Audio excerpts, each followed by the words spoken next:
Welcome back to my Facebook and YouTube channel. तो भाइयों, सबसे पहले तो सॉरी कि मैं रिसेंटली वीडियोस अपलोड नहीं कर सका। मैंने बारसा की गेम देखी है और मैंने वीडियो भी बनाई थी, लेकिन आपको मैंने बताया था कि मैं ट्रैवलिंग में हूँ, जिसकी वजह से वीडियोस को मैं अपलोड नहीं कर सका। But now I am back and I am back with the bang. I am back with El Clasico. तो क्लब फुटबॉल का सबसे बड़ा गेम होने जा रहा है अल क्लासिको, और स्पेनिश सुपर कप का फाइनल होगा, बारसा वर्सेस रियल मैड्रिड का। और इससे बड़ी गेम क्लब फुटबॉल में कोई होती नहीं है। तो इसी गेम का इस वीडियो में हम लोग रिव्यू करेंगे और देखेंगे कि किस टीम का पलड़ा भारी है और कौन सी टीम ये मैच जीत सकती है।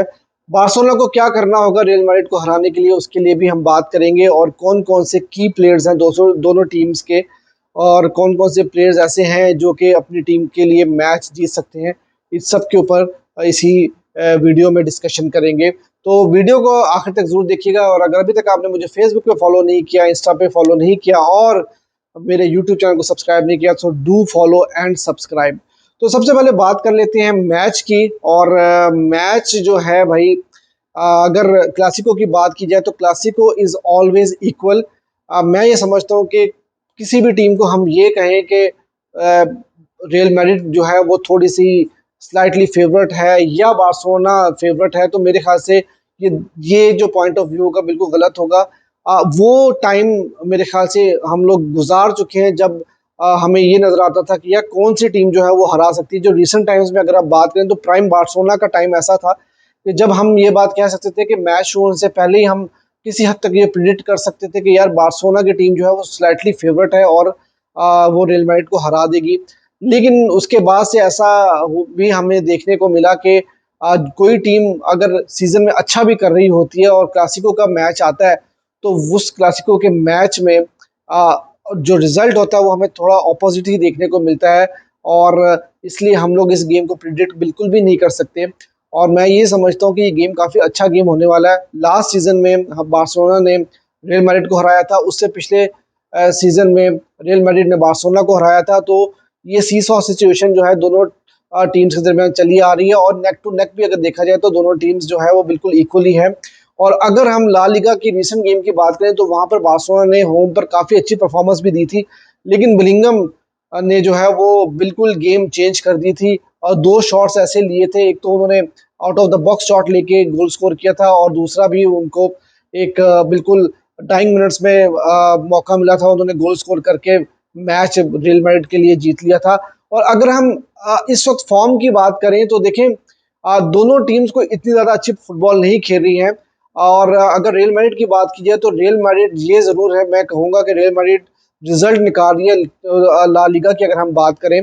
और उन्होंने जितनी भी गेम्स खेली हैं उसमें से ज़्यादातर नैरो विंस जो हैं वो जीती हैं, और बिलिंगम ने उनको बहुत ज़्यादा सपोर्ट किया है इस पूरे सीज़न में। और यही कुछ सिचुएशन पिछले सीज़न में बार्सिलोना की भी थी। बार्सिलोना ने भी पिछले सीज़न में 1-0 से और बिल्कुल जो नैरो विंस जिसको हम कहते हैं उस तरह से बहुत सारी गेम्स जीत के ला लीगा का टाइटल जीता था। और अभी जो ओसासुना को बार्सिलोना ने गेम हराई है, तो 21 गेम्स के बाद से बार्सिलोना ने एक गोल से ज़्यादा के मार्जिन से किसी टीम को हराया है। तो ये 21 गेम्स लगे हैं बार्सिलोना को जो है वो 2 गोल के या इससे ज़्यादा के मार्जिन से मैच जीतने में। तो गेम को वही बात है कि प्रिडिक्ट करना काफ़ी ज़्यादा मुश्किल होगा। लेकिन अब अगर हम की प्लेयर्स की बात करें तो की प्लेयर्स में अगर मैं रियल मैड्रिड की बात करता हूं तो रियल मैड्रिड में मैं आप ऑब्वियसली जो की प्लेयर्स की बात होती है तो वो विनी, रोड्रिगो, क्रूज, लुका मॉड्रिच, ये 4-5 प्लेयर्स ऐसे हैं जो हमेशा आपके जहन में आपके जहन में आता है कि यार ये प्लेयर्स जो है वो मैड्रिड की स्ट्रेंथ हो सकते हैं। लेकिन अगर हम रियल मैड्रिड को देखें तो रियल मैड्रिड का जो एडवांटेज है वो हमेशा ये होता है कि रियल मैड्रिड का जो डीएनए है ना, वो कुछ और ही हमें बताता है कि जब भी उनको जरूरत होती है तो कोई ऐसा प्लेयर स्टेप अप कर जाता है जिससे आप एक्सपेक्ट ही नहीं कर सकते कि यार ये बंदा भी आपको मैच जिता सकता है। और वो जिसको आप कहते हैं क्लच मोमेंट में आकर वो कोई ऐसा हेडर लगा देंगे या ऐसा मूव बना देंगे, इस तरह का कोई गोल स्कोर कर देंगे, बैंगर किस्म का गोल स्कोर कर देंगे कि आप सोच भी नहीं सकते। और रियल मैड्रिड उस एक ब्रिलियंट मोमेंट की वजह से मैच जीतकर निकाल जाती है। अब दूसरी तरफ अगर हम बार्सिलोना की बात करें तो ऑब्वियसली फ्रैंकी डियोंग की गेम बहुत ज़बरदस्त जा रही है रिसेंट टाइम्स में। और उसके बाद गुंडोगन बहुत इंपॉर्टेंट प्लेयर है। पैड्री ने जो कमबैक किया ओसासुना के अगेंस्ट, जितनी देर भी वो खेले हैं बहुत अच्छी परफॉर्मेंस उनकी रही है। और जॉ फिलिक्स की जहां तक बात है तो जॉ फिलिक्स ने जिस तरह उनको बेंच से स्टार्ट करवाया गया था, जैसे ही वो आया तो उन्होंने गेम चेंज कर दी। तो जॉ फिलिक्स बार्सिलोना के लिए बहुत ही ज़्यादा इंपॉर्टेंट होंगे। और हमें ये भी ज़रूर जहन में रखना चाहिए कि लेवेंडोस्की जो उन्होंने भी एक गोल स्कोर किया ओसासुना से, आई होप के उस गोल की वजह से उनका कॉन्फिडेंस जो है वो दोबारा से वापस आया होगा और हमें जो गोल की वजह से जो लेवेंडोस्की की फॉर्म डिप होती हुई नजर आई है, उसमें उनकी थोड़ी सी वापसी होती हुई हमें नजर आए, तो ये बहुत ही इंपॉर्टेंट होगा बार्सिलोना के लिए। अब दोनों टीमों को क्या करना है मैच जीतने के लिए, ये बहुत इंपॉर्टेंट है। तो भाई देखो, जिस तरह मैंने रियल मैड्रिड के बारे में बात की, तो रियल मैड्रिड की फॉर्मेशन एक तो बिल्कुल हर मैच में थोड़ी डिफरेंट रहती है। आपको नहीं पता होता कि एंसेलोटी किस फॉर्मेशन के साथ उतरेंगे या किस लाइनअप के साथ उतरेंगे। फॉर्मेशन लगभग सेम ही रहती है, लेकिन उनकी जो लाइनअप होती है उसमें काफ़ी ज़्यादा चेंजेस होती हैं। और रियल मैड्रिड, जिस तरह मैंने बात की, क्लच मोमेंट में बहुत ज़्यादा डिसाइसिव होते हैं, वो क्लच मोमेंट की टीम है।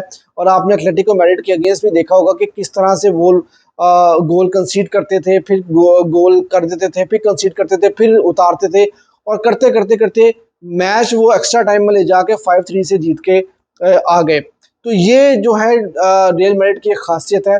दूसरी तरफ अगर बार्सिलोना की बात की जाए, तो बार्सिलोना को ये मैच जीतने के लिए जो सबसे ज़्यादा इंपॉर्टेंट चीज़ है वो ये है कि बार्सिलोना ने इस सीज़न में चांसेस बहुत ज़्यादा क्रिएट किए हैं, लेकिन उन चांसेस को मिस भी बहुत ज़्यादा किया है। तो बार्सा को अगर मैड्रिड को हराना है तो बार्सा को अपने चांसेस को लेना होगा, गोल्स कन्वर्ट करने होंगे। यही एक बार्सिलोना के पास जो है वो एक वीक पॉइंट इस सीज़न में चला आ रहा है कि वो चांसेस तो क्रिएट कर लेते हैं फाइनल थर्ड में जाकर, लेकिन उन चांसेस पे गोल स्कोर नहीं कर पाते। और रियल मैड्रिड जैसी टीम के अगेंस्ट आप इस तरह से चांसेस मिस नहीं कर सकते। हमने पिछले क्लासिको में भी जो ला लीगा का मैच हुआ था उसमें भी यही देखा था कि बार्सिलोना ने बहुत अच्छी थ्रू आउट द मैच जो है वो फुटबॉल खेली थी, चांसेस भी बनाए थे, सब कुछ किया था। लेकिन प्रॉब्लम क्या हुई थी? प्रॉब्लम यही हुई थी कि हमने चांसेस नहीं लिए, और दूसरी तरफ मैड्रिड को जो 2-3 चांसेस मिले थे उन्होंने उनको अवेल किया और वो 3 पॉइंट निकाल के ले गए थे। तो बार्सिलोना को अपने चांसेस अवेल करने हैं। फ्रैंकी डियोंग की गेम बहुत इंपॉर्टेंट रहेगी, पैड्री की गेम बहुत इंपॉर्टेंट रहेगी। और सोने पे सुहागा ये है कि अभी जो प्रेस कॉन्फ्रेंस हुई है वहां पर चावी ने ये बात कही है कि भाई हो सकता है कि वो 4 मिडफील्ड के साथ जो है वो उतरे। ये मीडिया रिपोर्ट्स आ रही हैं। प्रेस कॉन्फ्रेंस में जब उनसे पूछा गया तो उन्होंने बताया कि 3 या 4, ये अभी हम लोग कल ही बताएंगे। लेकिन जो रिपोर्ट्स आ रही हैं उसमें यही कहा जा रहा है कि भाई हो सकता है कि चाबी 4 मिडफील्ड के साथ उतरे। और 4 मिडफील्ड के साथ उतरने से अब ये देखना होगा कि क्या कॉम्बिनेशन लेके वो उतरेंगे। क्या पैड्री, गुंडोगन, फ्रैंकी डियोंग ये तीनों खेलेंगे, और साथ में आप हो सकता है कि सेजो रोबर्टो को खिलाएं या जो फिलिक्स को खिलाएं। तो ये एक बड़ा इंपॉर्टेंट क्वेश्चन होगा। दूसरी चीज़ बार्सिलोना को ये भी देखनी होगी कि बार्सिलोना ने अगर विनी जूनियर को रोकना है तो अरोहो को किस पोजीशन में खिलाएंगे? क्या वो राइट बैक की पोजीशन पे खेलेंगे? क्या गुंडोगन को सेंटर बैक की पोजीशन पे खिलाया जाएगा? ये भी एक बहुत ही इंपॉर्टेंट क्वेश्चन होगा, क्योंकि आपने देखा होगा कि कुंदे जो है वो सेंटर बैक की पोजीशन में इतना ज़्यादा अच्छा परफॉर्म नहीं कर पा रहे थे रिसेंट टाइम्स में। लेकिन विनी को रोकने के लिए अगर आप अरोहो को राइट के ऊपर लेके जाएंगे तो फिर आप जो है वो आपको कहीं ना कहीं देखना पड़ेगा कि आपने कुंदे को कहाँ पर एडजस्ट करना है। मैं ये समझता हूँ कि जो हमारी लाइनअप होने वाली है वो यही रहेगी, क्योंकि कैंसिलो तो अवेलेबल नहीं है इस गेम में, और ये किसी हद तक ब्लेसिंग इन डिसगाइज है। जिस तरह मैंने आपको पहले भी बताया था कि एक आपकी जो फॉर्मेशन है उसमें कैंसिलो और बल्दे को साथ में नहीं खेलना चाहिए।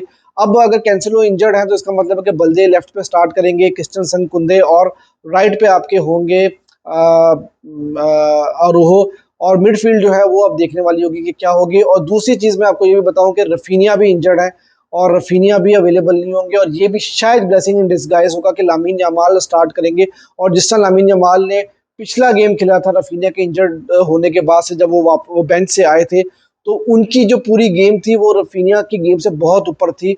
और फेरन टोरेस को मेरे ख्याल से स्टार्ट नहीं कराया जाएगा, क्योंकि जो फिलिक्स ने जितनी भी गेम खेली थी ओसासुना के अगेंस्ट, वो फेरन टोरेस की गेम से बहुत ऊपर की गेम थी। तो मैं ये समझता हूँ कि गेम काफ़ी ज़्यादा अच्छा होने वाला है। प्रिडिक्शन बहुत मुश्किल है इस मैच की। बीइंग अ बार्सिलोना फैन, मैं मेरी ख्वाहिश है कि बार्सिलोना ये मैच जीत जाए और नैरो विन होगी ये, जो भी होगी। लेकिन मैं प्रिडिक्ट नहीं करूंगा कि कौन सी टीम जीतेगी। मैं आपके ऊपर छोड़ता हूँ कि आप मुझे कमेंट सेक्शन में बताएंगे कौन सी टीम ये मैच जीतने जा रही है। फिर भी अगर मैं कंपेयर करूं तो मैं समझता हूं कि कॉन्फिडेंटली, अगर कॉन्फिडेंस वाइज बात की जाए तो शायद रियल मैड्रिड का पलड़ा थोड़ा सा भारी है। लेकिन क्लासिको क्लासिको है, नर्वी गेम होगी। जो से टीम पहले 5-10 मिनट के अंदर अपनी नर्व्स पे काबू कर लेगी और गेम को थोड़ा कंट्रोल कर लेगी, वो टीम मैच जीत सकती है। आई होप कि बार्सिलोना ये गेम जीते। 2-1 for Barcelona from my side. मैंने प्रिडिक्शन फिर भी दे दी है। I want your prediction in comment section. Do let me know what's your prediction